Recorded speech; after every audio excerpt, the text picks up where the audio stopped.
तू पण काय रागिणी, कोणाला सांगतेस तू? जो माणूस झोपलेला असेल ना त्याला आपल्याला जागं करता येतं, पण ज्याने झोपेचं सोंग घेतलंय त्याला नाही जागं करता येत.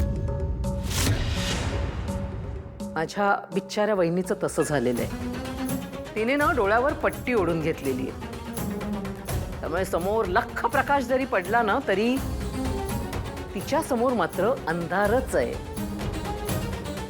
आणि ज्या नातीची ती आतुरतेने वाट बघते ती नात तर खरं केव्हाच देवाघरी गेली. बस कामिनी, पुरे. तू हे अनेकदा बोललीस आणि मी ऐकून घेतलं, पण तुला माहिती नाहीये, विश्वास नावाची एक अशी गोष्ट आहे जी तुमच्याजवळ असेल ना तर आजूबाजूला कितीही गडद अंधार असला ना तरी तुम्हाला सगळं स्वच्छ आणि स्पष्ट दिसतं. माझ्या देवीवर, माझ्या नशिबावर आणि ज्या आतुरतेने मी माझ्या मोठ्या नातीची वाट बघते ना त्या भावनेवर सुद्धा पूर्ण विश्वास आहे. तू प्रसादाचा पेढा कुस्करून टाकलास आणि मनात कितीही वाईट बोललीस, इतर अनेकांनी हा प्रसाद खाऊन मला आशीर्वाद दिलाय. त्या आशीर्वादावरही माझा पूर्ण विश्वास आहे आणि त्या विश्वासाच्या बळावरच मी तुला सांगू शकते की माझी मोठी नात लवकरच या घरात येणार. बघशील तू.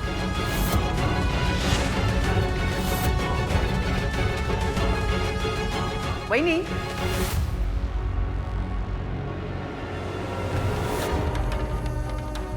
बोल. वहिनी ठीक आहे तुझं, येऊ दे तुझ्या मोठ्या नातीला, पण फक्त 6 महिन्यांचाच अवधी होता. त्यातला 1 महिना संपला. 6तनं 1 केले 5 राहिले. आठवतंय ना? तू तुझ्या व्हीलमध्ये तसं सही करून ठेवलेस, म्हणजे आता तुझ्या विश्वासाकडे फक्त 5 महिने राहिलेले आहेत. जी गोष्ट गेल्या 16-17 वर्षांमध्ये कधी जमली नाही ती आता 5 महिन्यांमध्ये पूर्ण होणार आहे का? ती 17-18 वर्षांची तपश्चर्या होती असं समज. आता त्याचं फळ मिळणार. आज मी देवीपुढे प्रसाद ठेवला आणि तिची प्रार्थना केली की माझ्या नातीबद्दल जे कोणी वाईट विचार करतं ना त्यांना तिच्यापासूनच काय पण या प्रसादापासूनही लांब ठेव.